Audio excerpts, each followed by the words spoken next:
dia a todos. Eu queria, antes de começar, agradecer a comissão organizadora pelo convite para estar aqui conversando com vocês.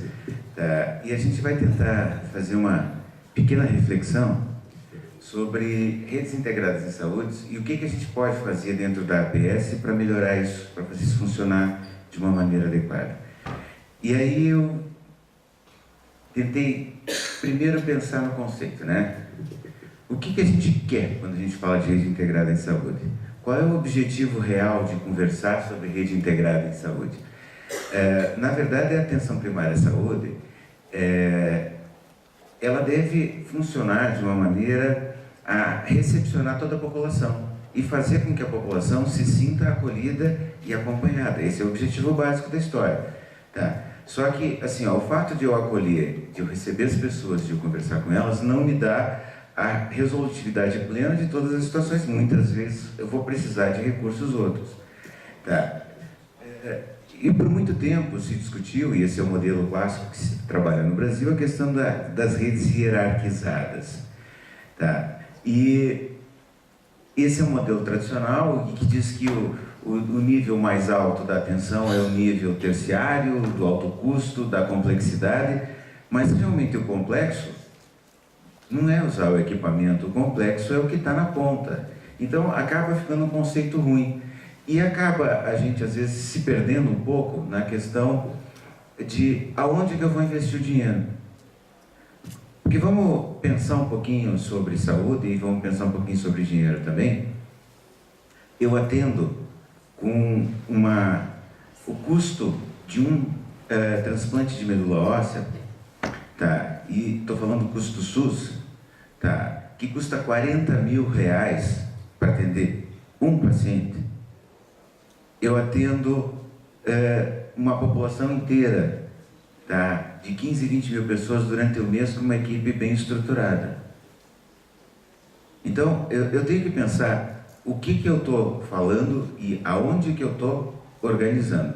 E quando eu defino prioridades, quando eu coloco onde que eu quero trabalhar, eu tenho que pensar o conceito em cima do qual eu vou fazer a minha defesa. E aí eu, com um conceito que vem do professor Eugênio Villaça, que a gente já implantou em Curitiba, que é o conceito da poliarquia. E o que é o conceito da poliarquia? É um conceito singelo, mas muito interessante, onde tira o foco dos outros locais e traz o foco da atenção e da coordenação para a atenção primária à saúde. Aonde eu boto a coordenação na atenção primária à saúde, eu crio um outro olhar. Mas eu também, e propositadamente, eu botei uma APS com um espaço maior dentro da discussão, porque eu não estou minimizando a responsabilidade e o compromisso que a APS tem para poder fazer isso. Não adianta eu dizer que eu vou trabalhar com especialistas, com serviços de urgência e emergência, que eu vou ter que fazer correlação com o intersetorial, que eu vou trabalhar com o social, que eu vou trabalhar com outras locais, ou que eu vou ter que trabalhar com exames. Tudo isso tem que ser pensado e refletido de uma forma adequada. Eu venho de Curitiba, tá? E em Curitiba a gente tem uma realidade de trabalho com algumas peculiaridades em relação ao resto do país. Tá? A gente tem acesso, não pleno a exames como a gente poderia ter, a gente poderia ter uma resolutividade um pouco maior se a gente tivesse um pouquinho mais de acesso, mas eu tenho acesso a um laboratório completamente estendido em relação ao que os outros trabalham. Não é crível que eu vou ter uma resolutividade alta se eu não tiver acesso a SADT, falando numa medicina de uma capital onde tem um nível de excelência, tá? E querer que a ponta vá dar conta sem poder acessar os exames. É óbvio que se eu não puder acessar um exame, e às vezes eu preciso dele, eu vou encaminhar o paciente a um nível secundário ou terciário, vou gerar uma demanda complexa. Então, assim, eu tenho que ter um sistema de regulação e um sistema de eficiência que favoreça que essa APS possa ter um sistema de acesso um pouco melhor, garantindo com isso que quando o paciente precisa de um procedimento ou de alguma coisa, você consiga eficiência. Com isso, você hipertrofia a APS, diminui o custo global e aumenta a eficiência. Para que fique assim, documentado, assim, para que fique mais fácil, por exemplo, assim, quando eu vou fazer uma rotina de hipertenso, eu posso lançar mão do que eu precisar. Ecocardio, não. Ecocardio eu vou precisar do cardiologista. Mas quando que eu preciso realmente do ecocardio? E até brincava ontem, conversando com a Inês, nós estávamos na mesa de medicina rural, e a gente conversava entre os dois, e a gente dizia assim, para que mesmo que seja um exame complementar? E aí uma crítica à nossa formação de hoje, tá? Eu sei que tem, as pessoas às vezes têm dificuldade em entender isso, mas quando eu fui para a escola, não era discurso quando a gente dizia a clínica é soberana. A abordagem clínica, a entrevista clínica, o exame médico era essencial. Hoje, e eu vejo cada vez mais pessoas dizendo isso, a gente olha os exames e depois, se precisar, a gente complementa. Tá? Então, assim, eu perco muito do contato, da empatia, da capacidade de reflexão junto com o paciente. Você come errado, você não faz o que você tem que fazer, e aí eu reclamo que os teus exames estão errados. Será que eu não deveria estar discutindo o que você faz? E quando eu não consigo que você faça as coisas adequadas, eu complemento para mostrar com o exame que o que você está fazendo pode ter consequência? O que vai mudar eu fazer o exame? Vamos refletir, o que vai mudar eu fazer, às vezes, muitas condutas que são preconizadas e que depois de algum tempo a gente vê que elas não têm fundamento ou que causam dano. É hora da gente pensar. E isso é um trabalho que a ABS faz muito melhor do que os especialistas focais. Porque o especialista focal, ele vai estar centrado em resolver o problema, tá, do paciente especial, do paciente que é complicado. Mas vamos lá. Se eu chegar, eu não tenho nenhum problema de saúde, mas eu estou batendo nos 60, então, não, estou batendo nos 60, é hora de ir num cardiologista para o cara me olhar. Aí o cara vai me olhar e diz assim, o que você faz da vida? Bom, eu faço um monte de coisa. Eu ainda trabalho um monte, trabalho umas 60 horas, eu faço plantão. O que mais que você faz? Eu corro, eu faço musculação, ando a cavalo. Mas você já fez uma avaliação física para fazer isso? Faz muito tempo que eu fiz um exame periódico, tá tudo bem. Não, então nós vamos fazer um examezinho. Aí o cara vai lá, faz um eletro, vai descobrir, ele vai descobrir isso, tá, que eu sou um bradicárdico. E ele vai dizer que eu tenho algum problema no marca-passo cardíaco. No mínimo, ele vai querer aprofundar a investigação. Olha, eu sou atleta desde moleque. Tá? Eu nadava competitivamente desde de tenra idade e nunca deixei de fazer atividade física. É óbvio que eu vou ser bradicárdico. Isso é a coisa mais elementar do mundo. Qualquer um que seja ativo vai ser bradicárdico. E isso é um problema? Não. Tá? Mas eu costumo brincar, tem serviços prêt-à-porter que se você levar uma batida no peito, em todas as cidades do Brasil, em Curitiba não é diferente, se levar uma batida no peito, se chegar com dor torácica e disser pro cara, tá doendo o meu peito, tá, você vai entrar no pacote dor torácica. E no mínimo você vai levar um cateterismo. Então você vai gastar um caminhão de dinheiro, tá? E mais do que um caminhão de dinheiro, você vai correr o risco de ter uma parada cardíaca que pode acontecer no cateterismo em até 1% dos pacientes. Básico, né? Dá nada, né? Uma paradinha à toa. Então, vamos pensar no que nós estamos falando. Porque se eu quero fazer isso, eu tenho que entender qual o meu papel dentro disso. Então, em primeiro lugar, eu tenho que ter um conhecimento pleno do paciente. Eu tenho que saber quem é o cara que está na minha frente. Eu tenho que saber qual a situação de vida e quais as necessidades reais e o que isso vai significar. Às vezes eu fico ouvindo falar, e é discurso do gestor, endoscopia tem uma fila cavalar. Para que serve endoscopia, gente? Alguém sabe? Para que serve a endoscopia? Me ajudem. Diagnóstico de câncer. Que mais? Diagnóstico de câncer. Tá? Aí eu te pergunto assim, ó, você tem 20, 30 anos, você não tem um histórico de câncer e você está com um momento estressante na tua vida e você está com azia. Qual a chance de eu encontrar um câncer em você?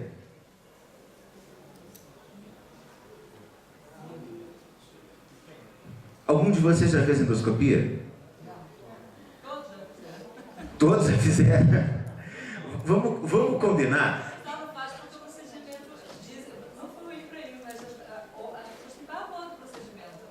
Que qualquer um que faça, que já fez, tem pavor do procedimento. Tá? Não, é porque você fez dormindo, porque senão você não... Tá? Mas se você está acordado e vai fazer aquele negócio, vai botar aquele tubo goela dentro, tá? Pode ser bem desagradável. Quer pior? Tá? Aquele tubo, se for posto de forma mal colocada, eu posso fazer uma lesão de esôfago e você pode morrer. Aliás, 2, 3 anos atrás, um colega não bem treinado em Santa Catarina matou uma meia dúzia de pacientes fazendo endoscopia. Ele comprou o aparelho, saiu fazendo, tá? E causou algumas lesões de esôfago e provocou alguns óbitos. Então, não é um exame inocente, não é um exame isento de problema. E eu estou fazendo ele para quê? Então, quando eu gero um encaminhamento, por exemplo, para um paciente que está com uma situação de vida que justifica ele ter sintoma, ele não está na faixa de risco, ele não tem nenhuma coisa que me faça pensar em faixa de risco, o que vai mudar se ele fizer endoscopia ou se eu der o tratamento para ele? Absolutamente nada, porque depois da endoscopia o tratamento não muda nada, exatamente o mesmo.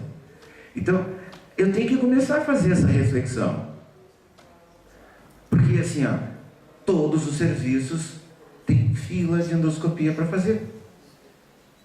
Isso tem um custo, e não é pequeno. Então, eu tenho que ter conhecimento do paciente, da sua realidade e da aplicação de fazer o exame dele. Segundo, tá? Quais os recursos que são disponíveis na comunidade e na rede ampliada? Eu tenho que ter uma clareza de para onde que eu estou indo e qual a resolutividade desse serviço, senão a coisa não vai acontecer. Eu não falo de poliarquia sem compreensão de como que eu estou trabalhando. Eu não falo de uma atenção dentro da ABS sem ter a clareza de que para eu realmente ser custo eficiente, e eu não estou falando custo eficiente pensando no dinheiro, custo eficiente na qualidade de vida e no bem-estar do paciente. Eu tenho que fazer uma reflexão um pouco melhor. Eu tenho que aumentar a minha competência clínica, a minha capacidade de diagnóstico, para efetivamente oferecer ao paciente aquilo que ele precisa. Então, quais são as possibilidades? E de novo, se eu estou com um paciente que eu estou com dor torácica, eu vou mandar ele com muita reserva para um lugar que o cara vai fazer muita coisa quando eu sei que aquela muita coisa não é necessária. Então eu tenho que ter uma capacidade de olhar um eletro e dizer assim, ó, vou ficar preocupado com esse eletro. Ou eu não vou ficar preocupado com esse eletro. Não vai mudar nada. O risco para esse paciente é pequeno. Aonde que está acontecendo a minha ação? E esse é papel da atenção primária, esse não é papel da secundária. Então eu tenho que conhecer o que vai acontecer. E terceiro, tá? Eu tenho que me dar conta do seguinte, tem um trabalho que foi publicado bem recente, que mostra o seguinte, mais da metade dos pacientes não entendeu nada do que a gente falou no fim da consulta. Mais da metade dos pacientes não sabe o que foi prescrito para ele, nem como é que toma o remédio, mesmo que você tenha dito. Tá? Então, assim, quando eu vou fazer uma referência, e muitas vezes o que acontece, eu mando informação inadequada ou insuficiente para o colega que vai atender. Ora, eu conheço a realidade do paciente, eu sei como é que o colega trabalha, eu tenho que dar informação para o cara. Olha, esse cara tem um problema de vida assim, assim, assado, mora num contexto assim, assim, assado, e a suspeita clínica é XYZ. Quando eu faço isso deste jeito, eu torno a referência um pouco mais consistente e eficiente. Tá? E ao mesmo tempo, eu consigo, porque estou explicando detalhadamente, fazer com que o paciente tenha uma possibilidade melhor de compreender o que eu estou falando. Tá? E isso faz toda a diferença na hora da gente estar conversando com ele. Em quarto lugar, eu tenho que me dar conta que eu vou ter que manter o controle da situação, porque o paciente é da ABS, ele pode ter ido lá, mas eu tenho que pegar ele de volta. E mesmo que eu não receba uma contra-referência, eu vou ter que tentar buscar da melhor maneira possível o retorno da informação, porque senão ele acaba sendo um paciente que se perde. Se perde no sentido de que eu não tenho o controle real dele, e às vezes ele está tratando com o especialista, e muitas vezes a coisa é complicada. Eu recebi recentemente um paciente com diabetes bem complicado, que vinha usando uma receita dada pelo seu endocrinologista. O cidadão estava gastando R$ 1.600 em medicação por mês. Tá? Estava usando um análogo do glucagon, estava usando insulina glargina, estava usando insulina uma log rápida, né, ultra rápida, tá? E estava mantendo uma hemoglobina glicada em 8 e alguma coisa. A gente parou, pega tudo, vamos conversar de volta, tá? Ele está mantendo agora, usando as insulinas do SUS, né? Usando as insulinas do SUS, que o colega endocrinologista disse que era uma porcaria que não funcionava, mantendo um estado euglicêmico, tá? Com hemoglobina glicada de 6,5, tá? E ele fez 2 picos durante os últimos 2 meses, de 210, 207 de glicemia, foi os 2 picos que ele fez, e ele disse assim, eu realmente abusei, eu estava estressado, aí acabei comendo um pouquinho mais do que devia. Esse pulo do gato, de assumir, de não ter medo de assumir, de fazer a coisa, isso é papel da gente. E isso a gente só vai conseguir na hora em que a gente deixar de ter medo de assumir as coisas. Tá? Mas tem uma série de dificuldades, eu já estou acabando, não vou espichar muito para dar tempo do pessoal falar. Tá? A gente ainda não tem reconhecimento de muita gente, tem muita gente que questiona, pô, mas como é que tu vai desautorizar um endócrino? Como que tu vai desautorizar o cardio? Eu sei a realidade da pessoa, eu sei o que ele faz, eu sei a crença dele. E eu desafio vocês, perguntem para os seus diabéticos, o que é o diabetes? 99,9% deles vai dizer assim, é porque come açúcar demais. Não tem nada a ver. E eu tenho que trazer esse conceito para uma coisa mais concreta. Eu tenho que fazer a pessoa entender que diabetes é um problema pessoal dele. Eu tenho que mudar isso. Pergunta para o hipertenso. O que é hipertensão? E você vai descobrir por que 50% dos hipertensos tratam, 50% não, e 50% dos que tratam controlam, e 50% deles não controlam. O que está acontecendo? Qual o problema? É básico. Tá? As pessoas não sabem por que elas têm pressão alta. E o discurso é, quando eu estou com dor de cabeça eu tenho pressão alta. Ou, quando eu estou com tontura eu tenho pressão alta. Se eu não tiver nada, eu não estou sentindo nada. Gente, pressão alta é fator de risco. O cara não sente nada. Tem uma enfermeira nova aqui, já está 1 ano e meio comigo, mas quando ela chegou na unidade, ela surtou. Eu tenho uma hipertensa maligna na unidade. O normal dela é estar com 250 por 180. Esse é o normal dela. Absolutamente assintomática, ela não sente nada. Como toda hipertensa, ela não sente nada. Às vezes, quando passa de 300, 320 a pressão dela, aí ela sente algum desconforto. Mas esse é o normal dela. Você pode ter certeza que ela está acompanhada por mim, por um nefrologista, por um cardiologista, e agora eu pedi recentemente um endocrinologista para tentar desmontar, porque é uma paciente jovem, uma paciente de 44 anos. E ela vai morrer. Com certeza, uma hora ou outra, ela vai ter alguma complicação dessa pressão neste nível. Ela usa tudo, todas as classes de remédio em doses máximas. Vocês não imaginam o que essa mulher toma de remédio.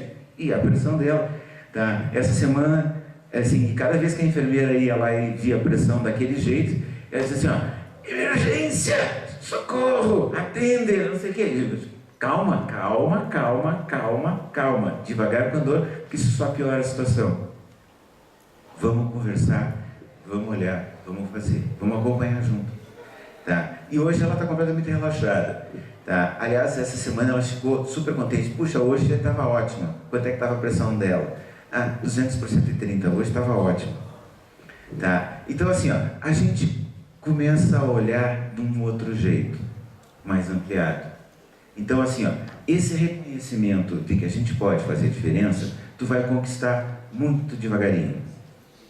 E dependendo do centro que tu tá, as pessoas vão te dizer um monte de besteira. Eu não sou propriamente o normal, eu sou um pouquinho anormal, tá? Mas vamos lá, dentro dessa anormalidade, eu estava atendendo uma paciente que trabalha na PUC, né? Dentro de um dos laboratórios de pesquisa avançada da PUC, e ela sempre consulta comigo. E aí as colegas de trabalho dela queriam saber por que ela consultava comigo. Tá? Por que ela ia no postinho se tinha tanto médico na PUC que podia atender ela, afinal ela trabalhava com os caras. Eu digo assim, mas ele me atende muito bem, os colegas daqui não atendem como ele atende. Aí eles dizem, me dá o nome dele. Aí entraram na internet. Há 600 e poucas situações no Google, ajudou o pessoal a me olhar de um jeito diferente. O fato de eu ser pesquisador e estar na base de dados do Ministério da Saúde também fez eles dizerem, mas o que esse cara está fazendo no posto de saúde? Eu estou sendo feliz. Tá? Porque de repente a gente tem que ser feliz fazendo aquilo que a gente gosta. Isso não quer dizer que eu tenho que emburrecer porque eu estou no posto. Eu tenho que continuar estudando, tenho que continuar pesquisando. E isso vai te dar o reconhecimento. Quanto mais você produz, mais você é reconhecido. Se você não... E isso é uma coisa assim, ó, quando eu entrei na APS, o pessoal olhava a gente com tanta desconfiança, falava com tanto descaso, o médico que não deu certo, né? E aí eu estava até brincando com o pessoal, mostrando o contra-cheque, e dizia assim, o médico que não deu certo ganha bem. Tá? O médico que não deu certo vive bastante bem e consegue fazer muita coisa. Então, pensem bem, se vocês estão não dando certo, vocês estão sendo felizes. Porque ser gente faz toda a diferença. Quando eu falo em rede integrada, eu penso muito mais do que isso. Eu falo em apropriação do paciente, mas muitas vezes é insuficiente. Vou voltar na minha provocação de ontem de tarde, que eu até comentei, né? Eu tenho um mantra, 2.000 eu dou conta, acima disso começa a ficar difícil. Tá? Quando eu tenho uma população que eu conheço, que eu sei como as pessoas vivem, tá? Eu estou há 6 anos na mesma comunidade, eu sei os parentes de todo mundo. A minha comunidade tem 2 grandes famílias, ponto. São 4.500 habitantes na área, 2.000 sobre minha guarda, tá? E vou te dizer que assim, ó, eu tenho clareza absoluta de que todo mundo é parente de todo mundo. Então eu tenho que ter muito cuidado quando eu mexo com alguma coisa, porque eu posso. E é essa noção de que eu tenho que ter conhecimento da comunidade, senão eu não consigo fazer uma referência adequada.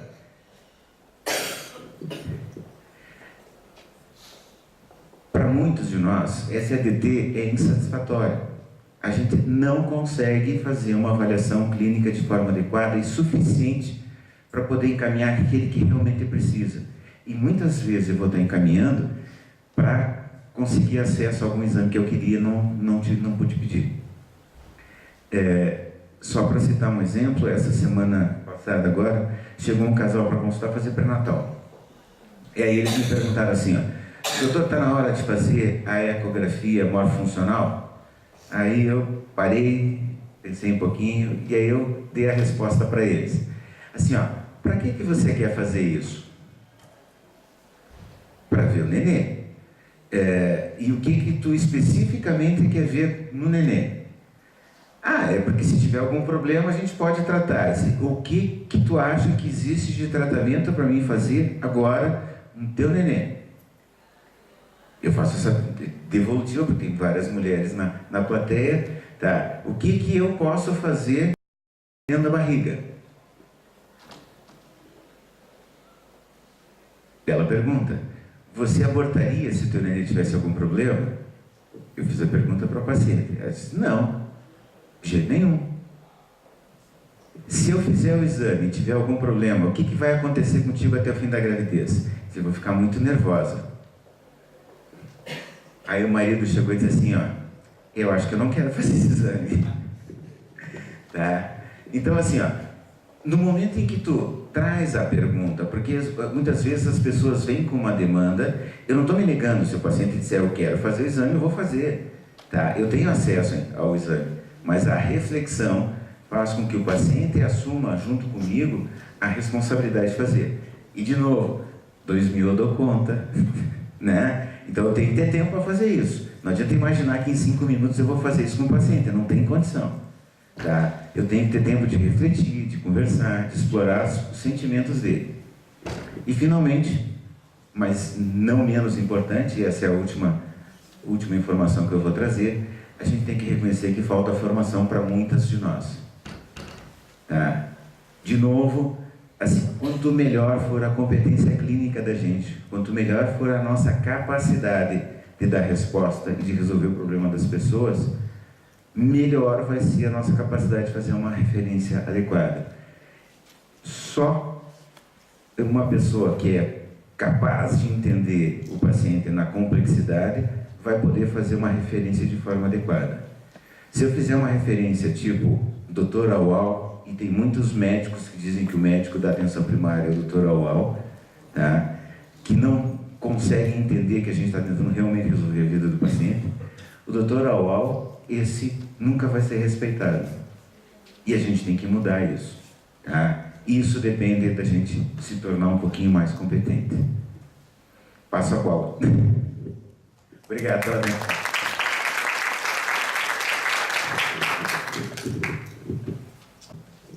Vou chamar a Sônia Gesteira.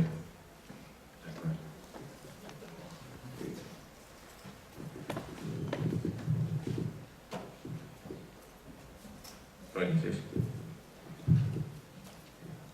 Muito obrigado, bom dia, gente. Só localizar aqui.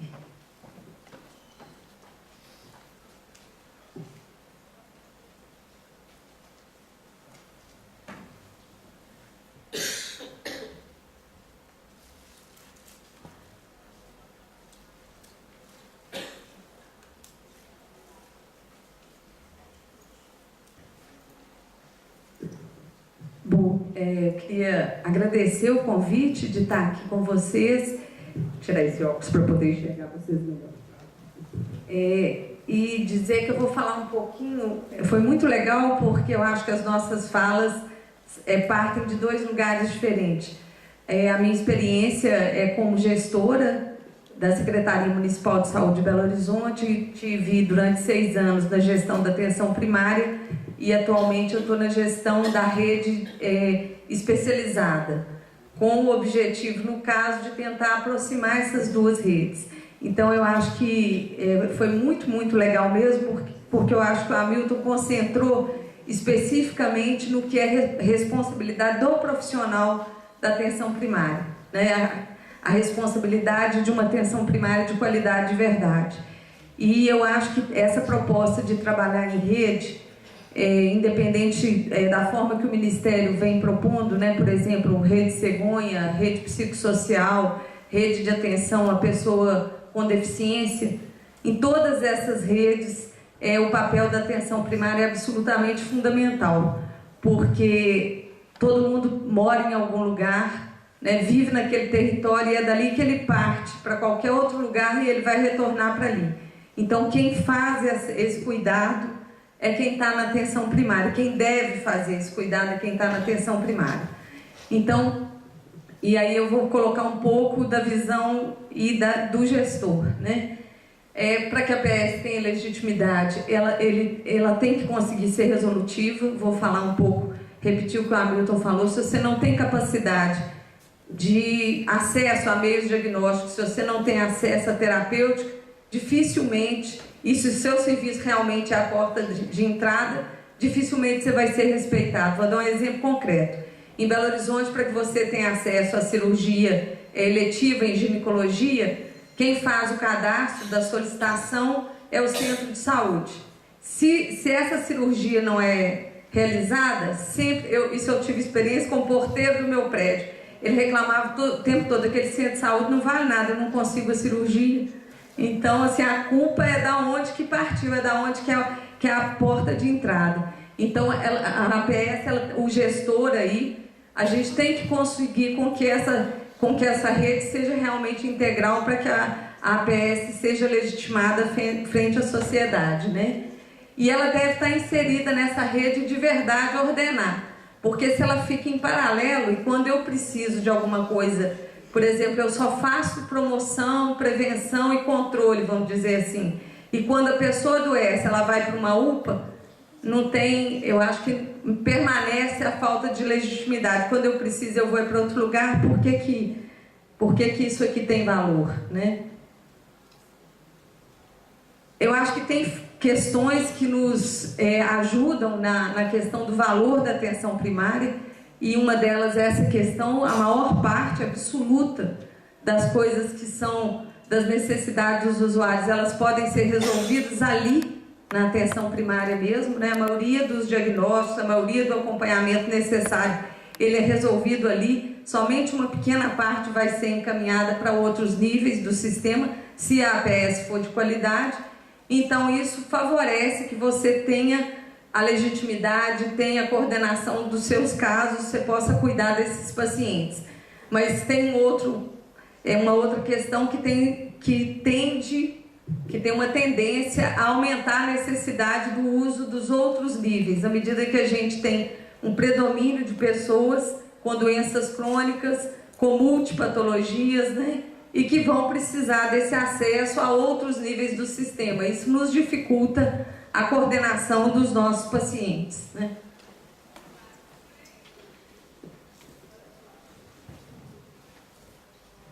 E aí, assim, para que de fato a gente seja eficiente, a gente tem que cumprir os atributos necessários, ser realmente a porta de entrada, né, o primeiro contato do paciente, consiga ter um cuidado ao longo do tempo para poder de fato conhecer, né, e na verdade uma rede que não consegue cumprir isso é muito pouco efetiva, porque a atenção primária também não está executando, não está conseguindo dar conta da sua responsabilidade nessa rede. E aí vem os grandes desafios, né? O primeiro deles é a permanência de profissionais qualificados na atenção primária. Poucas cidades no Brasil podem dizer o que ele disse, começando aí pela questão do salário, né? Poucas cidades o médico pode dizer com tranquilidade que está ganhando o que merece ganhar e o que deve ganhar para o trabalho que está fazendo. Porque essa é uma questão, a questão do financiamento é uma questão chave, não depende só, eu acho que assim, não é só uma questão que depende dos municípios e infelizmente, essa é uma questão que a gente tem que fazer essa discussão. Eu acho que o Ministério da Saúde vem gradativamente aumentando o valor do repasse para os municípios, mas ainda são os municípios que entram com a maior parte do recurso para garantir todo o sistema, e em especial na atenção primária. Eu acho que porque os outros níveis do sistema, eles acabam, por exemplo, a alta complexidade, ela acaba sendo de fato financiada, mas na atenção primária entra, em geral, Ministério e município. Os estados têm que colocar mais nessa história, e não adianta pensar que sem recursos você consegue, por exemplo, para ter 2.000, nós vamos ter que dobrar a capacidade instalada da rede, nós vamos ter que dobrar o gasto com recurso financeiro. Então a questão do financiamento é uma questão chave que não pode ser menosprezada nessa história, né? E a permanência de profissionais qualificados não está só ligada à questão do recurso. Eu concordo que a questão do volume de população que eu sou responsável é um ponto crítico, porque você trabalhar o tempo todo sob estresse, o tempo todo você não pode parar, Por exemplo, em Belo Horizonte a gente tem um sistema que permite teleconsultoria com os especialistas. Por que que a gente tem pouquíssimo, não só por isso, né? Mas uma das causas, nós fizemos um teste lá e vimos o seguinte, os médicos, é mais fácil, é mais rápido você encaminhar para o especialista do que você fazer uma teleconsultoria. E os médicos falavam, eu participei diretamente da avaliação, eles falavam, Sônia, não dá tempo. Ou eu atendo o próximo que já está na minha porta, ou eu paro para fazer a teleconsultoria. Então eu vou encaminhar para poder atender o próximo, porque o próximo está precisando de mim. Então essa questão das condições, do volume de população por equipe, da estrutura que eu tenho disponível para trabalhar e do acesso a meios de diagnóstico. Além disso, a possibilidade de estudar, de relação com os outros colegas. Estudo é uma questão que está implícita na permanência de profissionais qualificados na atenção primária. Uma coisa que a gente viu lá em Belo Horizonte que faz uma diferença também importante é a possibilidade de fazer produção científica, de ter contato com alunos, de trocar com outros. Então isso eu acho que são coisas que nós temos que propiciar para que os profissionais se sintam felizes no atendimento. Claro que nós estamos competindo com o fantástico, né? Claro que nós estamos competindo com o ideal que está na cabeça da maioria de nós, de que bacana é estar no CTI ou estar na ponta, digamos assim, né? A outra questão é o grau de efetividade clínica das equipes, que eu acho que a Hamilton assim, falou maravilhosamente bem. Eu acho que tem uma responsabilidade dos profissionais que estão na PS, nesse sentido de que eu vou estudar, eu quero ter domínio, eu me responsabilizo pela população, de fato, pela população que eu estou cuidando, mas de outro lado eu acho que a gestão pode contribuir muito, propiciando espaço para a educação permanente e ferramentas para a educação permanente, propiciando encontro para a construção de protocolos conjuntos com outros níveis de assistência, definindo atribuições. Então a gente também tem uma responsabilidade nessa questão da efetividade clínica das equipes. Agora, de maneira nenhuma, abrindo mão da responsabilidade do profissional que está lá na ponta, né? E uma última questão é que essa prática efetiva da coordenação precisa da garantia da integralidade, né? Aliás, a coordenação é que vai permitir um cuidado adequado aí. Bom, eu vou direto aqui. Isso aqui eu vejo objetivamente lá em Belo Horizonte, né? Quando a APS ela não está integrada ou ela não tem capacidade de acompanhamento, e quando a oferta, por exemplo, para determinadas a oferta de determinadas especialidades ou tecnologias, ela não é suficiente, você gera prejuízo para a população. Isso aí é uma coisa assim, vou dar um exemplo concreto. Nós tínhamos um problema em Belo Horizonte, pacientes com arritmia, você não tinha como fazer cardioversão elétrica. O pessoal da atenção primária identificava, encaminhava para o cardiologista, ele não tinha onde fazer, ele identificava e não tinha como fazer cardioversão elétrica, porque na tabela do SUS não tinha que pagasse adequadamente. E aí o que você faz? Você mantém um monte de gente com fibrilação atrial e que você poderia estar não usando anticoagulante e você mantém essas pessoas pela vida nesse tipo de coisa. Então a gente tem que garantir acesso à tecnologia necessária quando ela é bem indicada. E de outro lado, você tem uma super oferta de muita coisa. A gente pensa onde vai o dinheiro do SUS, né? Por exemplo, com certeza absoluta, em qualquer cidade do Brasil, cirurgia de varizes deve assim, né? Você gasta muito dinheiro com isso e, na verdade, não seria necessário. Estou dando esse exemplo, mas poderia dar exemplo de prótese ortopédica e inúmeras outras coisas que levam a risco, a gasto e não eficiência do sistema. Vou falar agora muito rapidamente de como nós estamos fazendo em Belo Horizonte para buscar aproximar as redes, né? Eu acho que muitos de vocês devem conhecer, Belo Horizonte tem uma cobertura de atenção primária bastante expressiva, a gente tem 76% de cobertura com equipes de saúde da família. Todos os centros de saúde têm o mesmo modelo, não existe modelos paralelos, todo mundo trabalha com saúde da família. Nós já temos nos médicos que são da rede própria, mais de 50%, né? Metade são na atenção primária, mesmo na atenção primária, e a gente está no momento buscando até hoje, depois de quase 10 anos, na verdade 10 anos, nós estamos buscando a estabilização e qualificação dessa rede, isso na atenção primária. Aqui só 2 estudos mostrando que de verdade a atenção primária se tornou para Belo Horizonte o ponto que predomina, né, o acesso da população. Esse estudo foi feito com famílias cadastradas, 74% das famílias cadastradas falam que o centro de saúde é o seu serviço de procura regular de atenção, mostrando que a gente tem, então, essa referência para a população que é cadastrada no Saúde da Família.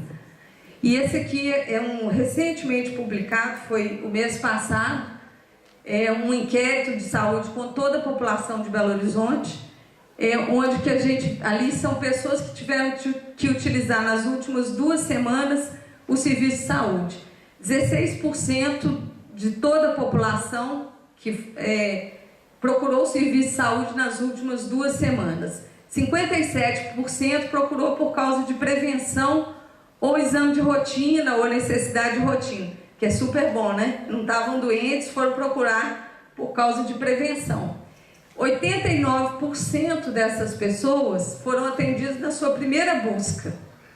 Então, assim, tem porta aberta, tem acesso. E nós estamos falando da população como um todo. Então, nós estamos falando da rede pública e também de 50% da população que tem plano de saúde. Belo Horizonte já tem 50% da população com plano de saúde. E o primeiro lugar de procura para a população de Belo Horizonte como um todo são os centros de saúde. Estou falando disso por quê? Para falar que hoje os centros de saúde de Belo Horizonte são de fato uma referência para a população quando ela precisa de serviço de saúde. Então nós temos uma atenção primária que a gente considera que tem alta cobertura, que tem porta aberta, que está conseguindo reconhecimento da população da cidade. Tem uma rede especializada grande, que tem uma produção mensal de 120 mil consultas e exames, quer dizer, um volume enorme de produção de consulta e exame. Eu tenho certeza que se a nossa rede de atenção primária fosse um pouco mais, tivesse um desempenho melhor, eu tenho certeza que a gente não precisaria desse volume de consultas.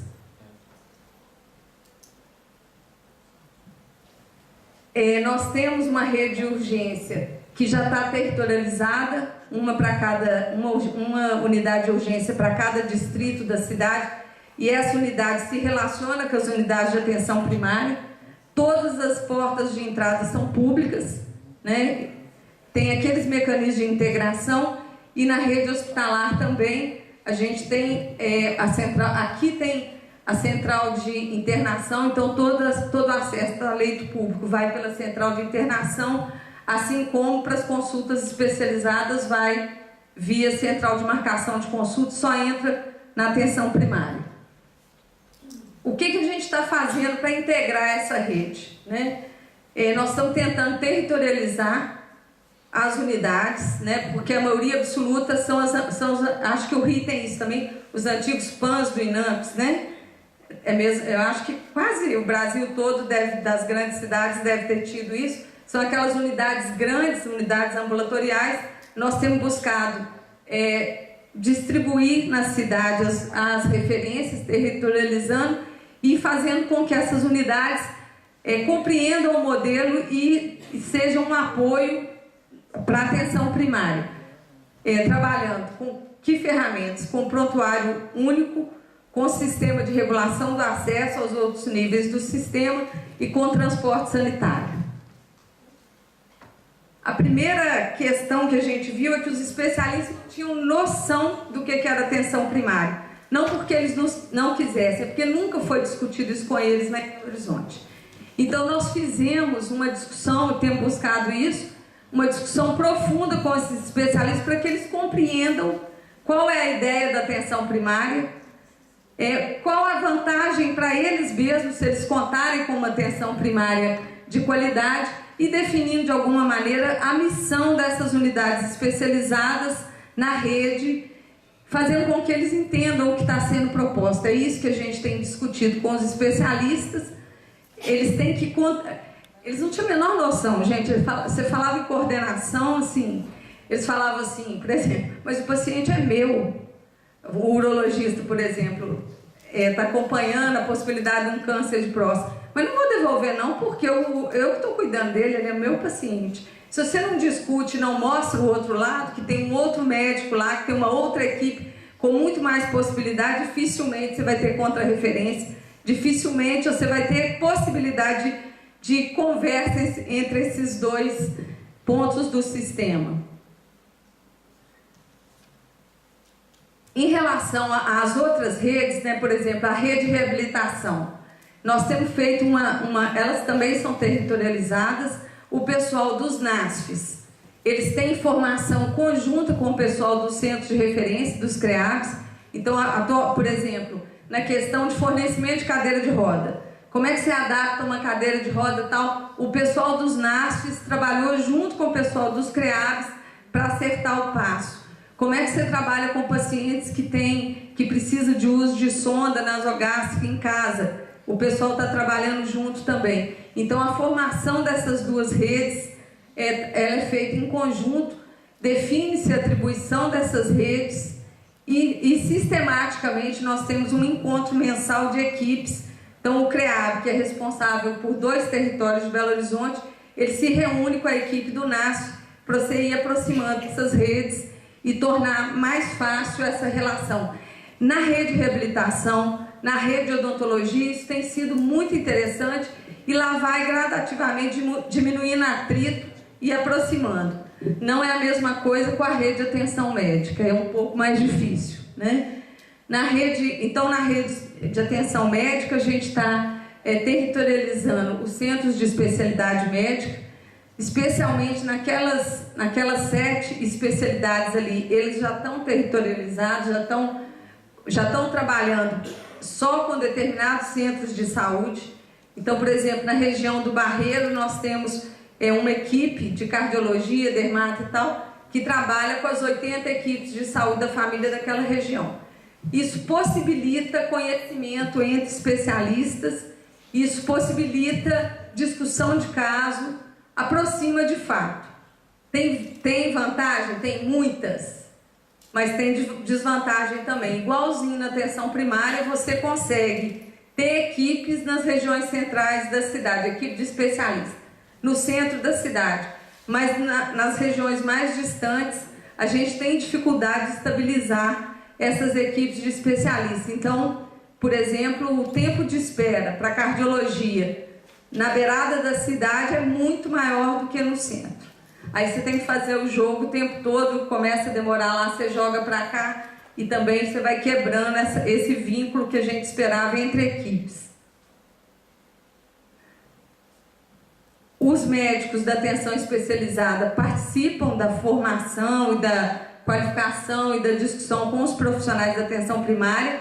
É muito interessante porque, em geral, o especialista é muito mais agressivo na abordagem e esse contato entre profissionais de 2 redes tem possibilitado para o especialista também uma revisão da sua entrada no cuidado com o paciente. E isso tem sido muito bacana, muito interessante, mas ainda é muito inicial, né? Isso aqui são temas que os profissionais da atenção primária colocaram como demanda deles num determinado momento e que os especialistas estão entrando na discussão com eles. E tem sido uma experiência boa, mas inicial demais. Essa é uma avaliação que foi feita por uma mestranda da Fiocruz, avaliando mecanismos de coordenação em Belo Horizonte, e aí ela avaliando o centro de especialidade médica, né? Em 2 regiões da cidade, a região X tem o centro de especialidade há mais tempo e prontuário eletrônico.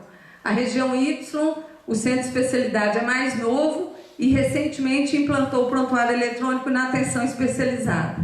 Então ali os médicos conhecem, né, 70% conhecem, sabem que existe o centro de especialidade médica, 50% visitou o centro de especialidade médica. A gente tentou levar o especialista na básica para ele conhecer o centro de saúde, parar de chamar de postinho e desqualificar.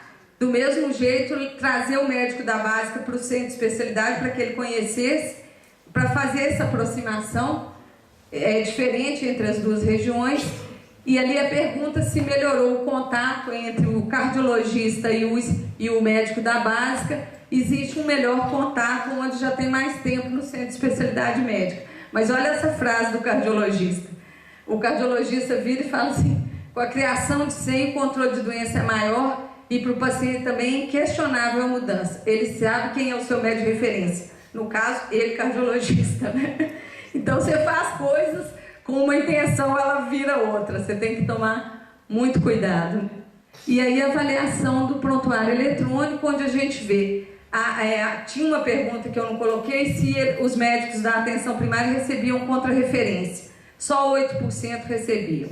De vez em quando, ou às vezes, ou de vez em quando, 8% só falavam que recebia. Mas o prontuário eletrônico, eles usam, né, lá ele melhora a qualidade da informação, eles leem o registro do especialista, num volume bastante importante. 81% dos médicos da atenção primária utilizam o registro que o especialista faz para poder conduzir e consideram que houve uma melhora da coordenação quando ele tem acesso ao prontuário eletrônico que o especialista também usa. Então é uma coisa que para nós tem mostrado que vale a pena.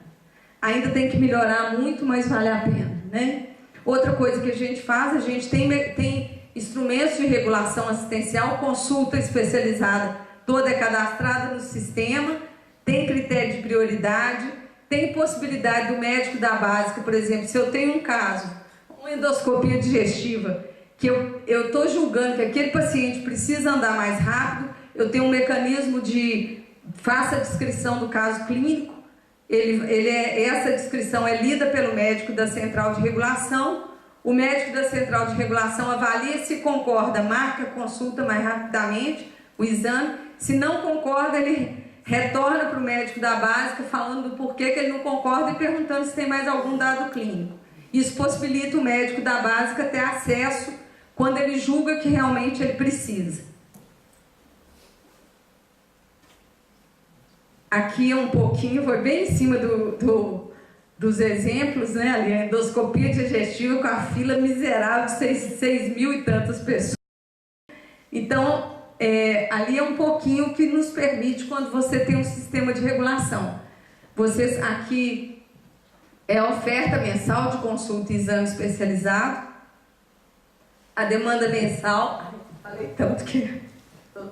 Ali a demanda mensal, e a gente vê que fica em torno de 50 mil pessoas, uma demanda em torno de 50 mil pessoas que não conseguem acesso no mesmo mês, né? 50% das solicitações têm um cadastro em até 30 dias, mas algumas especialidades elas ficam ali agarradas.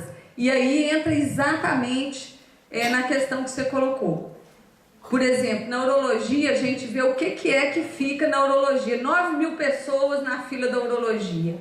O que é? São pessoas para avaliação de próstata, disfunção erétil, infecção urinária de repetição. Todas as questões que poderiam ser abordadas, muitas delas poderiam ser abordadas na atenção primária. Na anjo, varize. Não tem nenhuma dúvida. Muito obrigada.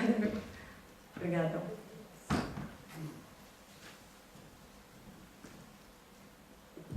Na ortopedia, dor nas costas, né? Os ortopedistas, nós fizemos uma reunião com os ortopedistas e alguns médicos de atenção primária.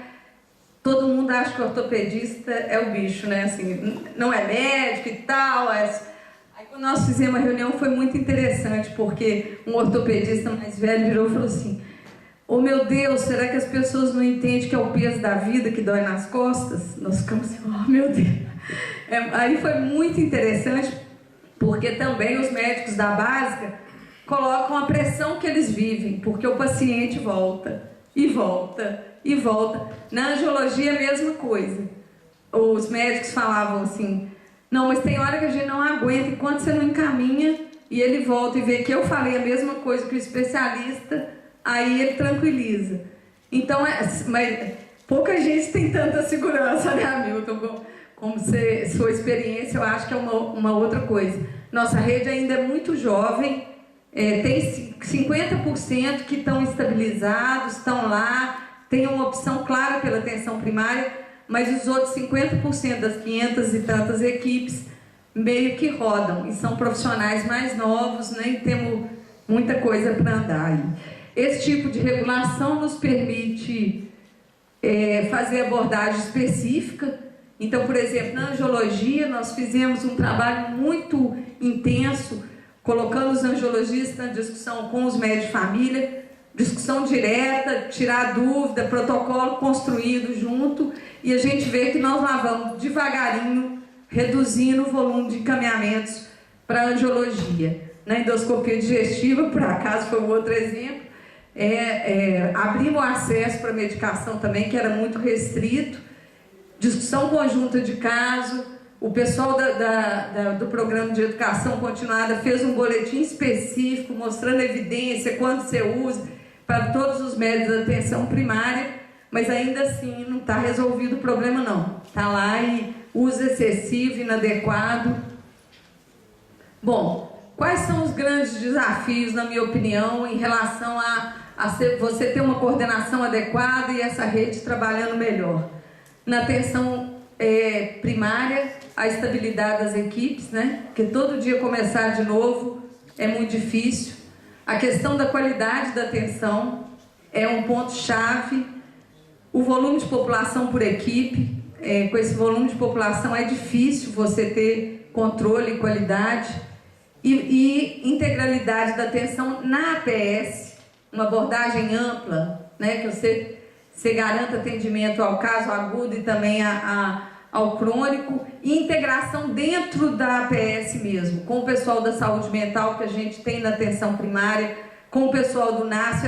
Essa integração potencializaria demais a possibilidade de coordenação e da rede funcionar melhor. E na atenção especializada, eu acho que aí ainda pouco reconhecimento, compreensão e adesão ao modelo centrado na PS, ainda tem muito para trabalhar aí. Na rede própria, além de tudo, a gente trabalha, na verdade, com 3 redes, que é a rede própria da Secretaria, todos os municípios, possivelmente, os grandes, a rede contratada e o seguro-saúde, que está competindo ali, não é um SUS, na verdade, né? Na verdade, não é um sistema único, a gente tem mais de um sistema de atenção no Brasil. Então, na rede própria, a gente tem aqueles problemas, né, tem um problema de qualidade também. Fizemos uma avaliação, por exemplo, com os pacientes que estão em hemodiálise, e a gente viu que, do mesmo jeito que na básica, às vezes a creatinina vai subindo e passa, também com os néfros isso acontece. É uma coisa que ninguém esperava, mas também com os néfros acontece. Então, tem uma coisa da qualidade da atenção em todos os pontos da rede. Na rede contratada, pior ainda, né? Os hospitais que são contratados, que têm ambulatórios, aí tem uma baixíssima integração com a rede, são estruturas autocentradas, tendem a reter o paciente, tendem a trabalhar com muita tecnologia, muita despesa, e não existe muita indução para a mudança desse modelo e mecanismo de gestão que consiga, de fato, integrar a atenção ofertada nos ambulatórios hospitalares com a atenção prestada na rede. E tem uma questão que a gente não pode fechar os olhos, ela existe, da mercantilização, do uso, na verdade, para o lucro, né? Para o lucro, aquilo que dá lucro eu faço, o que não dá lucro eu não faço, e não vou dizer nem lucro, porque a tabela às vezes também é muito cruel. Vamos dizer assim, o que eu consigo equilíbrio financeiro eu ofereço, o que eu não consigo eu não ofereço, e aí é muito problema. E na questão da saúde suplementar, o uso que os pacientes fazem dos dois lados, e aí o médico da atenção primária fica ali no meio, com muita coisa ainda para dar conta de coordenar. Assim, grosso modo, eu acho que era isso, dizer que a gestão enfrenta problemas, assim como vocês, na básica, né? Quem está lá na ponta do sistema, mas que é isso aí, é caminho e a gente vai construindo devagarzinho. Eu achei muito legal isso aí. Foi a menina que fez aquela tese, que ela coloca que Para mim, o Milton Nascimento acertou. A plataforma dessa estação é a vida do lugar. Então, é na básica que está a vida dessa rede. Obrigada.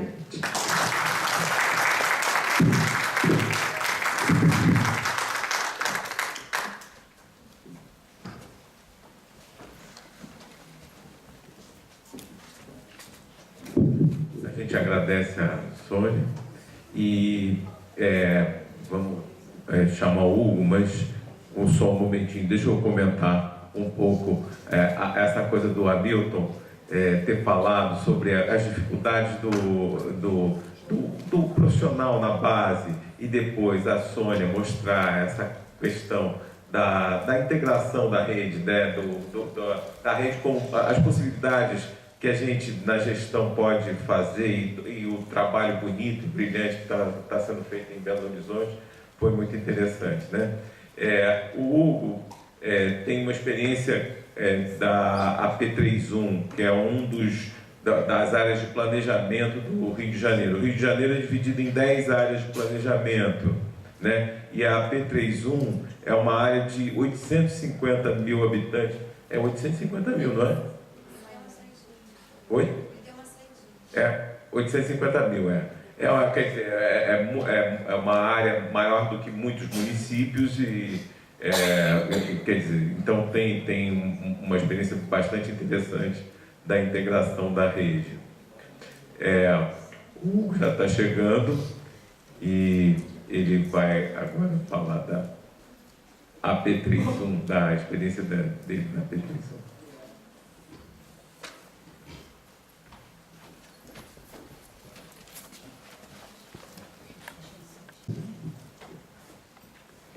Obrigado, Sérgio. Bom dia a todos.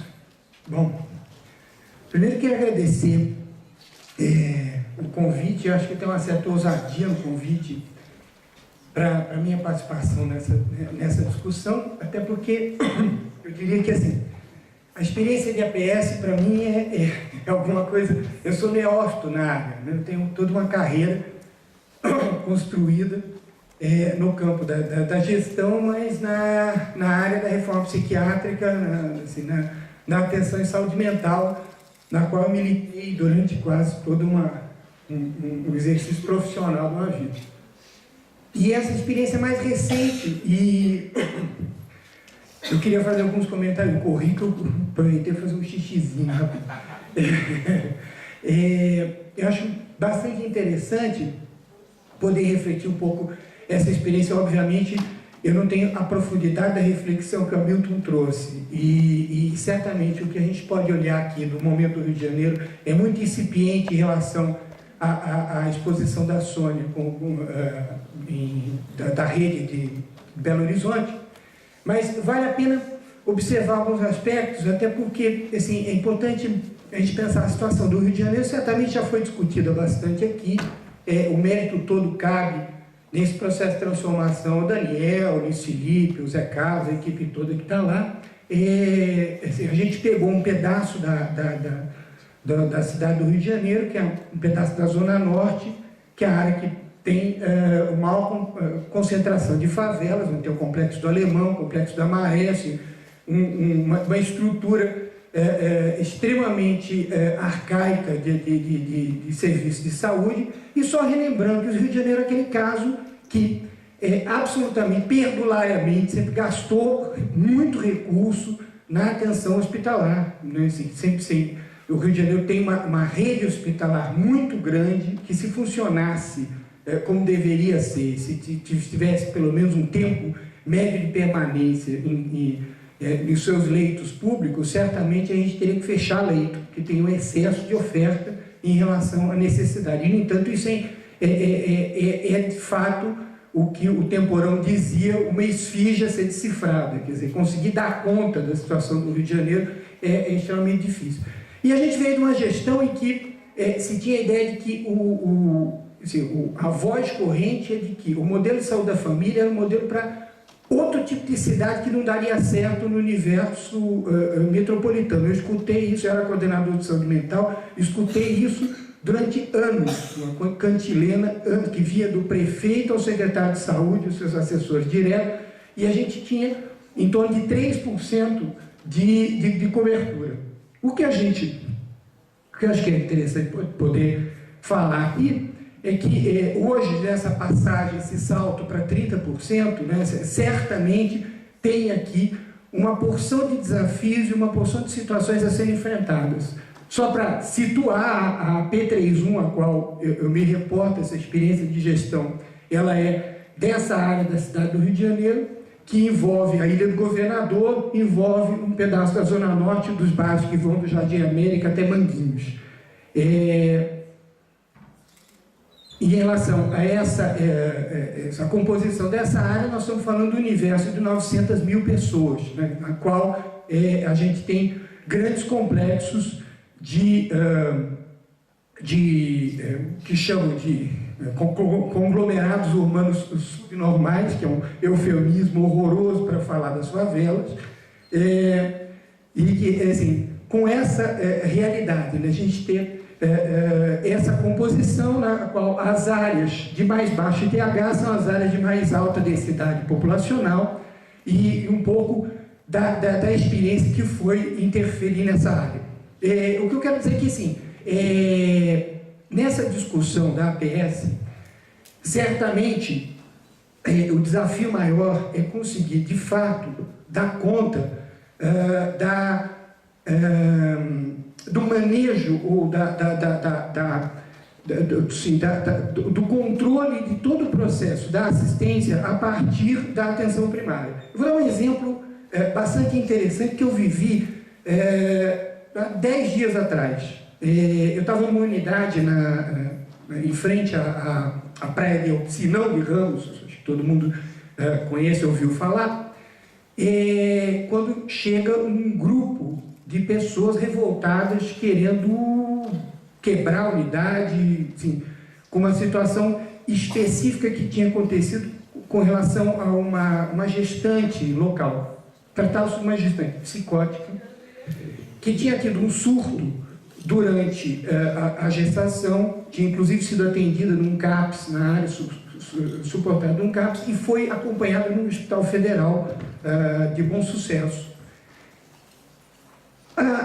Ela teve o parto e a opção do hospital foi entrar em contato direto com o Conselho Tutelar, que acionou o processo de adoção da criança. E, na verdade, um grupo da família revoltado com a unidade, com a equipe de saúde da família que acompanhava esse caso há 7 anos, porque, na verdade, é uma área que tem das antigas equipes de saúde da família. E o Hospital de Bom Sucesso desconhecia isso.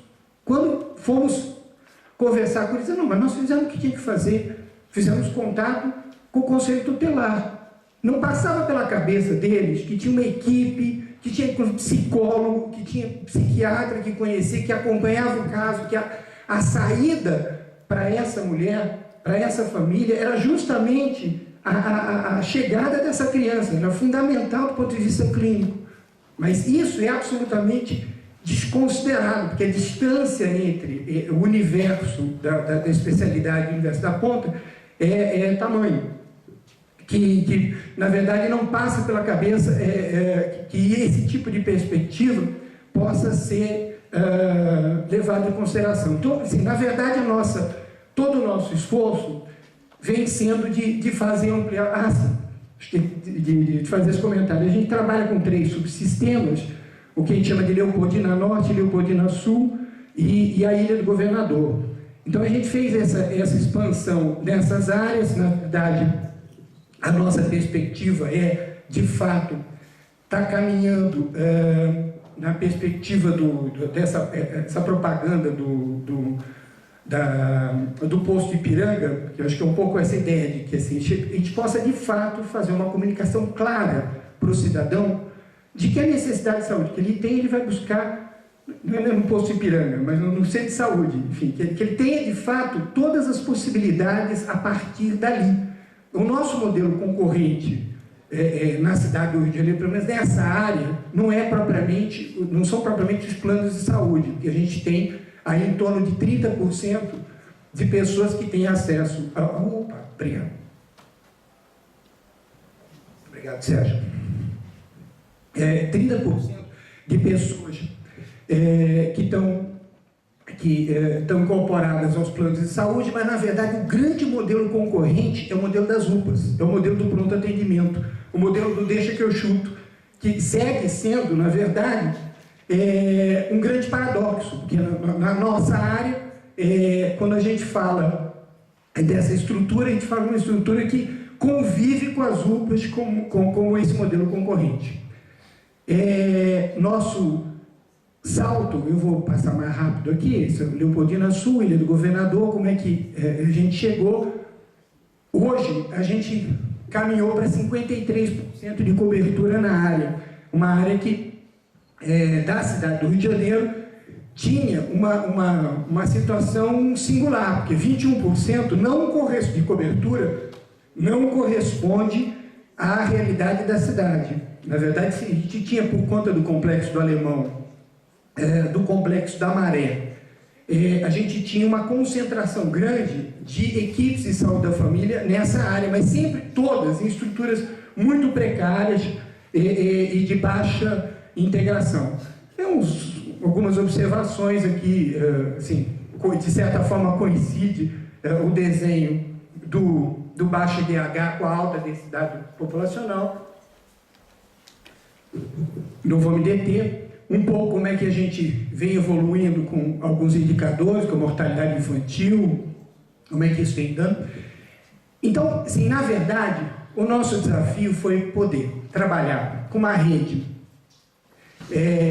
sucateada, porque viveu anos num processo de downsizing, num processo de uma perspectiva de redução do seu tamanho, e a ideia de que o que se pensava não era a simplificação do cuidado, era a simplificação da rede, né? Assim, menos pontos de atendimento, maiores estruturas concentradas e sempre vivendo uma administração por surtos. Cada momento em que surgia uma situação qualquer que ganhava espaço na mídia, assim, mortalidade no hospital público, o Hospital Souza Aguiar, o maior hospital da cidade, investimento maciço no Hospital Souza Aguiar e nenhum suporte na rede. Na verdade, essa foi a tônica da cidade até então. Essa mudança de perfil implicou, e esse tem sido o trabalho mais árduo de conseguir dialogar com todos os prestadores, a ideia da definição clara do território. Cada cidadão tem seu endereço, tem seu CEP, e então há uma referência de equipe, desde da microárea, do agente comunitário, do seu médico de família, ou onde não tem, porque hoje a gente trabalha com modelo, na verdade, tradicional, acoplado à atenção primária no modelo de saúde da família. Onde não tem, ele tem sim um endereçamento. Tem um endereçamento para atenção secundária e até para atenção hospitalar. O esforço agora começa a surgir efeito, que a gente começa a ter diálogo com grandes prestadores. Na nossa área, por exemplo, a gente tem um hospital universitário da UFRJ e a gente tem um hospital estadual Getúlio Vargas, que é um grande hospital de emergência, perfil essencialmente cirúrgico, e o Hospital Geral de Bom Sucesso. E a ideia do Hospital Geral é um grande problema, né? Porque, enfim, na verdade, para a população, é como se fosse um plano de saúde, que eu sou do Hospital de Bom Sucesso, então eu tenho uma carteirinha que me permite fazer da unha encravada ao transplante de fígado, né? Assim, eu vou continuar ligado a essa unidade, porque se eu for lá, eu tenho toda a capacidade resolutiva. Pois bem, para desconstruir isso, a gente vem trabalhando com a própria estrutura do ambulatório, dos ambulatórios do Hospital de Bom Sucesso, fazendo com que o paciente, na endocrinologia, no ambulatório de endocrinologia, o paciente diabético, ele recebe a informação que a próxima consulta dele está agendada na clínica da família, e que ele vai voltar ali para ver o seu especialista dali 2 ou 3 consultas assim, depois do acompanhamento na atenção primária. Na verdade, é um processo de desmame que a gente vem construindo para, de fato, poder trabalhar tanto em parcerias, como a situação do sujeito, que ele, na verdade, tem diabetes, é acompanhado ali, mas, na verdade, ele tem um quadro que precisaria de obesidade, que precisaria estar sendo acompanhado, e pela periodicidade muito distante de uma consulta e outra, isso não é visto, isso não é trabalhado pelo especialista. Na atenção primária, isso passa a ser o foco, o centro da intervenção da equipe. Então, esse caminho de um diálogo permanente tem possibilitado que, tanto da saída da emergência, se tenha um endereçamento direto para a equipe de saúde da família, para tomar a responsabilidade pelo acompanhamento ou por, na verdade, fazer a parceria no acompanhamento daquele caso. E uma coisa que eu acho que consegui aprender ao longo de toda a trajetória na minha clínica, na saúde mental, é de que, na verdade, a equipe multiprofissional, ela é uma bolinha de sabão, ela é efêmera. Se constrói um arranjo entre pessoas para lidar com uma situação que a clínica nos convoca. Aquele nosso usuário, aquele desafio clínico que envolve um conjunto de pessoas que vão se relacionar em função daquela situação.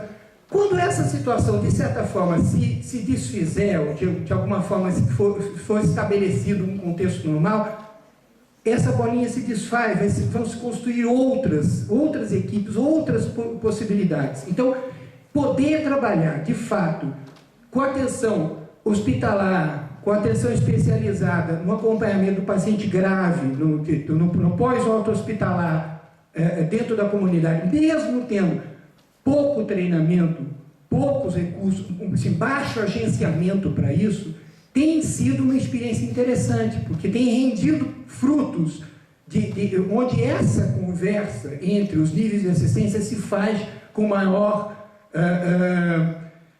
força, com maior potencial de transformação. Na verdade, a grande questão é que se consegue assim garantir o cerne do que é a possibilidade do bom exercício da clínica, que é a continuidade de cuidados, que é, de fato, a longitudinalidade, é terrível. Eu ainda não adaptei nem ao vocabulário da PS, né, nem sequer consigo me apropriar propriamente desses conceitos, mas entendo eles claramente a partir de toda a experiência da saúde mental. E na verdade,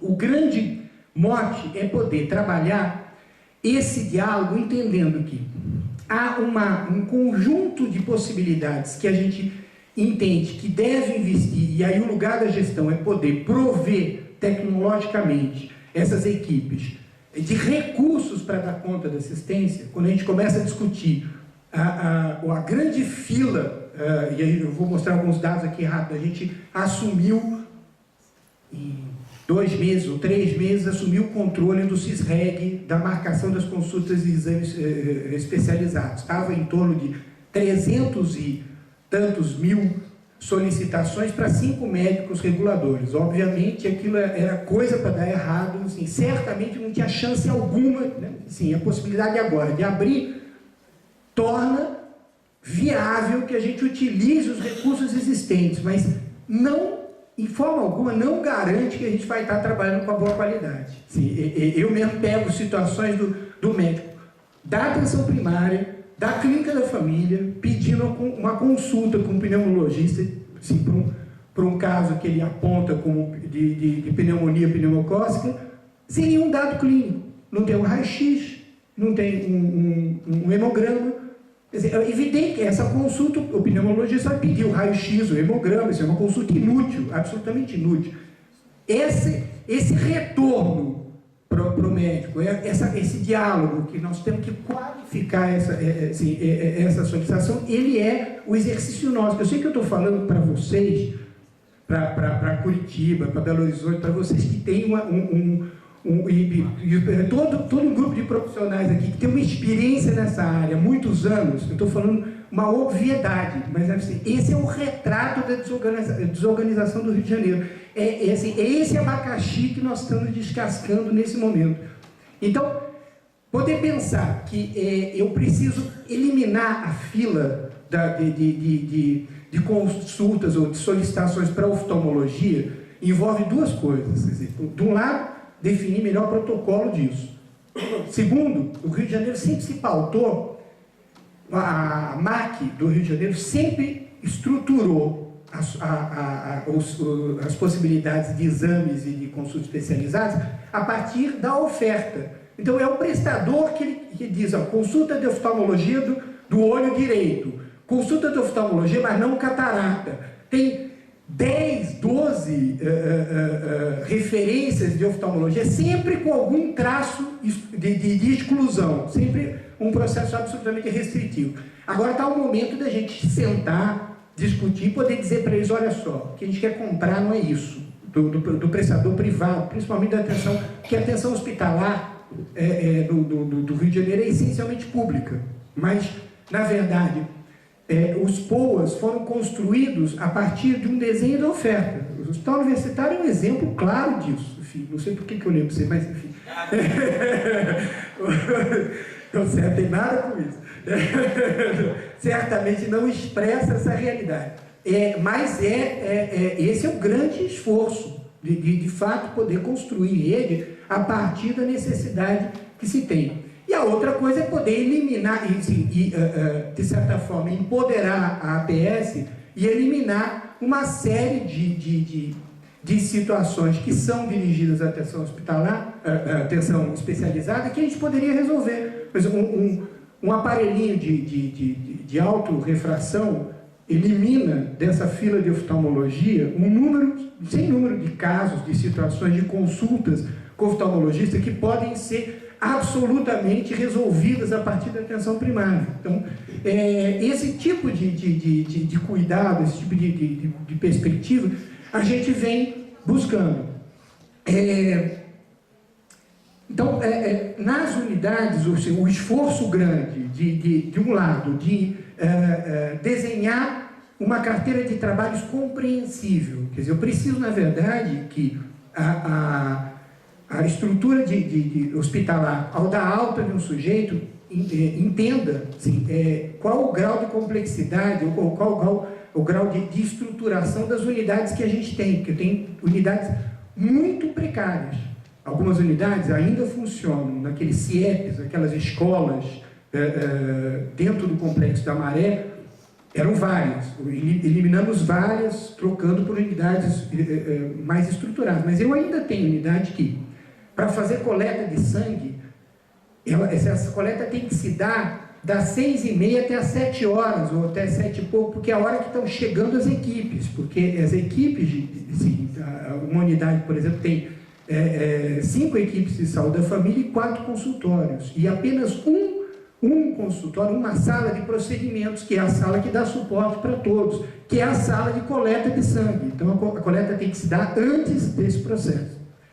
É evidente que, sim, dar esse salto do século XIX para o século XXI, chegar numa unidade dessas e entrar com prontuário eletrônico, sim, entrar com a perspectiva de integrá-la em rede, dar uma conectividade que nunca teve, implica num diálogo, num enfrentamento permanente com, na verdade, uma série de vícios adquiridos. Começar pelo fato de que uma boa parte das ONGs que gerenciavam, que eram cogestoras de todo esse processo, eram controladas pelas próprias associações de moradores.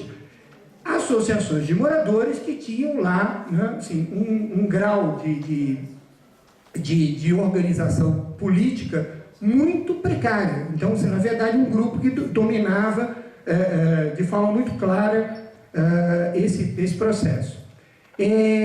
Só para, assim, rapidamente desenhar um pouco o salto que a gente vem dando na área, enfim, de fato, muito aquém do que a gente necessita, essa cobertura de exame compostológico, por exemplo, é um dado que faz a gente pensar, assim, chegou a 19 mil, mas isso é 24% de cobertura da população que deveria estar acompanhando. O pré-natal, o salto de 11 para 41, ele é muito importante, mas na verdade representa um momento muito incipiente ainda desse processo. A qualificação das equipes, o acompanhamento, e acho que de certa forma a perspectiva de se investir numa nova lógica de organização da rede, a perspectiva de pagamento por desempenho, a perspectiva de se discutir dentro da equipe um grau de integração maior entre os profissionais, ela tem criado possibilidades de que a gente consiga um avanço maior em relação a esse processo. O próprio cegonha carioca, na nossa área, o seu próprio, assim, a rede cegonha, ela tinha um problema. Eu sempre fiz esse comentário, que a cegonha é uma ave migratória cujo fluxo não passa pela P31, né? Porque simplesmente uma área de 900 mil habitantes que tinha uma maternidade na Ilha do Governador com 12 leitos e uma outra maternidade no Hospital Federal de Bom Sucesso só para gestação de alto risco. E aí, assim, esse alto risco é também uma figura um tanto quanto indefinida, certo? Assim, porque, na verdade, não se tinha um protocolo claro, não se estruturava de forma clara a responsabilização dessa unidade para com sua própria população. Assim, situações absolutamente, nesse salto de qualidade, situações absolutamente vergonhosas, eu faço questão de mostrar. Sim. Essa queda da incidência de tuberculose, de casos novos de acompanhamento, ela não reflete uma qualificação da assistência, ela reflete uma perda da capacidade diagnóstica que historicamente a rede tradicional sempre teve. A gente, na verdade, nesse processo, também muita coisa. Esse foi um contexto na qual toda a aposta e todo o desenho da gestão a partir da estruturação da APS nos modos de saúde da família teve como consequência um baixo investimento, ou seja, uma redefinição das linhas de cuidado, mas um baixo investimento na contratação, na chamada de profissionais especializados. E a gente foi perdendo uma parte de pessoas que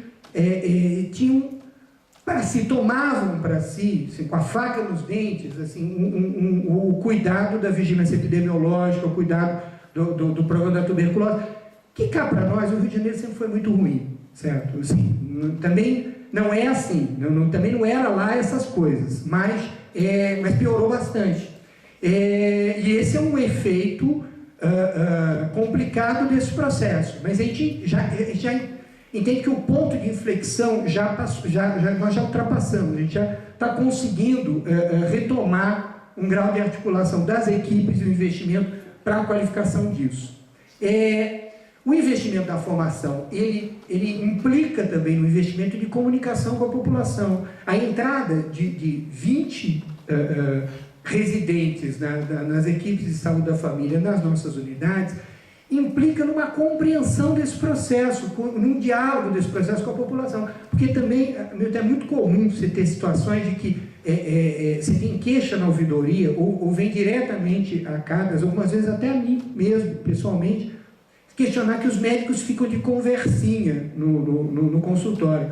Porque, na verdade, nós temos uma pressão da demanda, a gente tinha que pegar a clínica Felipe Cardoso, ela tem 13 equipes de saúde da família, acompanha em torno de 50 mil pessoas da Vila Cruzeiro, do Complexo da Penha, todo aquele cenário que a gente viu, todo mundo assistiu, da conflagração armada, da retomada do território, pois essa equipe lida com uma pressão de uma demanda de uma população que nunca teve acesso, que tinha que acordar 3 horas da manhã para disputar lugar na fila de uma policlínica tradicional do antigo PAN, do outro lado da linha do trem.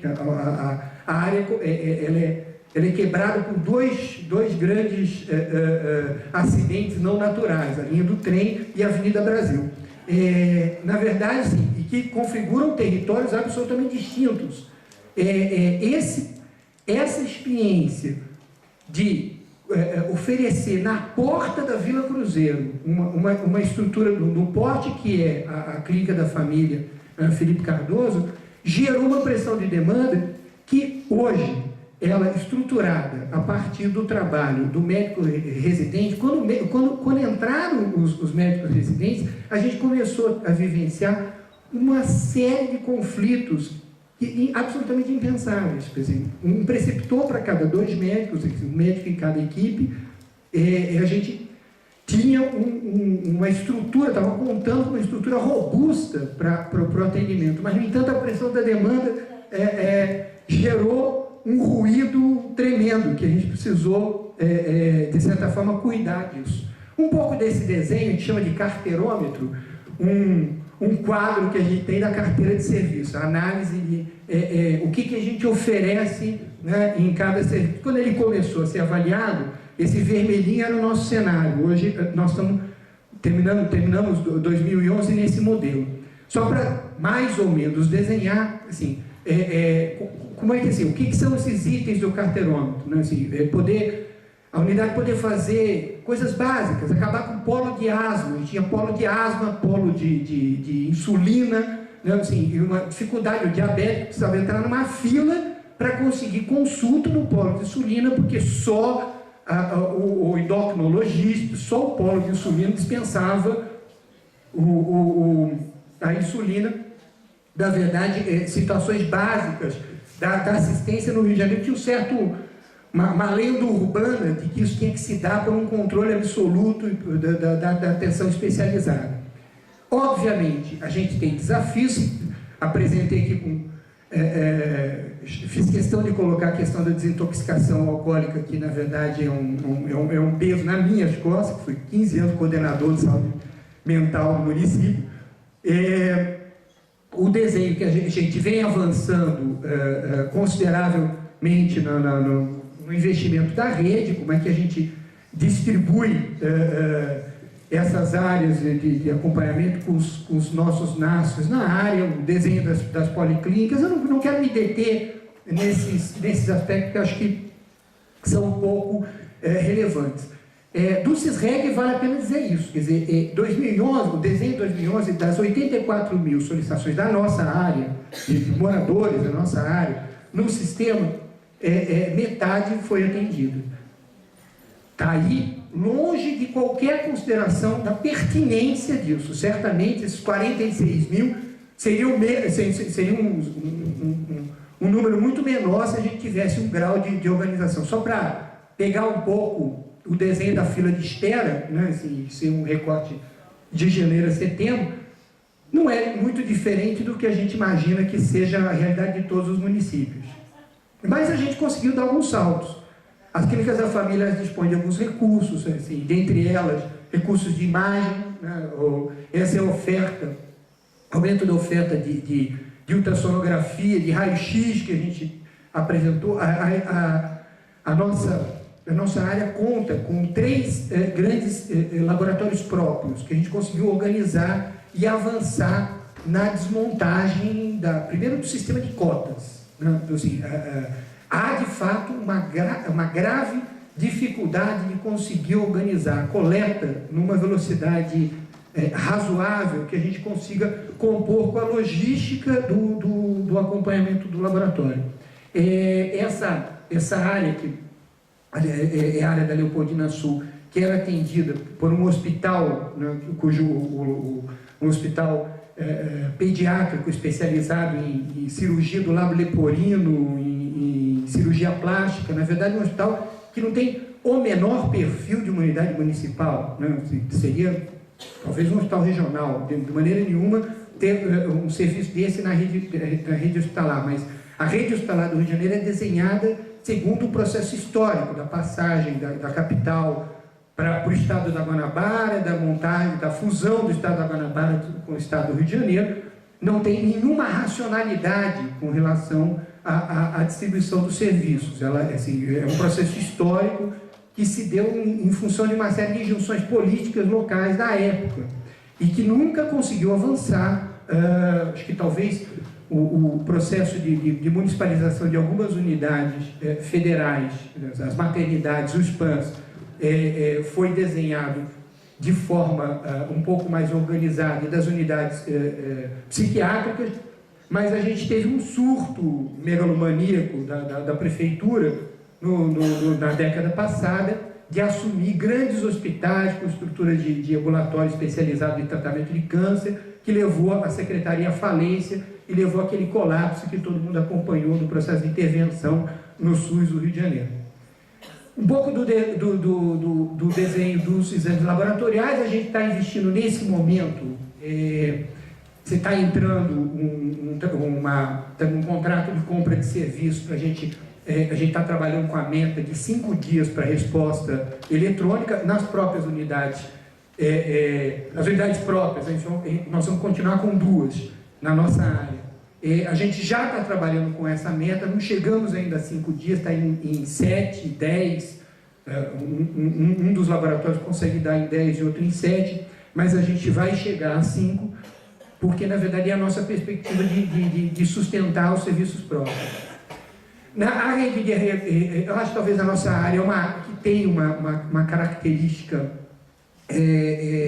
interessante em relação às outras, de contar com um conjunto de serviços de reabilitação, alguns foram investidos nessa gestão.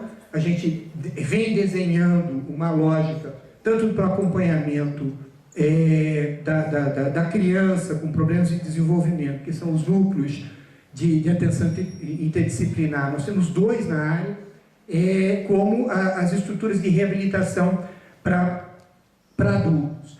E de certa forma a gente vem investindo na aproximação dessas estruturas de reabilitação com as academias da saúde, com as academias cariocas, que já são 13 na área. Aqui os céus, o desenho de CAPS, não ia deixar de citar isso, tem um CAPS 3, que é o João Ferreira, que é no Complexo do Alemão, 2 CAPS 2, um CAPS I, não temos CAPS AD na área, isso segue sendo um grande desafio, uma área com alguns pontos de conflito e uma cracolândia importante, pelo menos, em Manguinhos. Essa é a distribuição das academias cariocas. Não vou me deter, enfim, acho que é um pouco esse desenho. O PSE, acho que a gente deu um salto e finalmente conseguiu, no Rio de Janeiro, dar um salto de qualidade no que chamava de queixume intersetorial, que assim, as diversas instâncias da própria prefeitura se reuniam para tacar pedra um no outro, enfim, de alguma maneira se consegue estruturar trabalhos um pouco mais integrados, e assim, está muito longe disso ser alguma coisa satisfatória, mas é um outro mundo em relação ao que a gente vivia. E aqui um pouco desse desenho, enfim, na verdade, as 66 clínicas da família, eu posso estar desatualizado, porque cada dia inaugura uma nova. Na nossa área nós temos 9.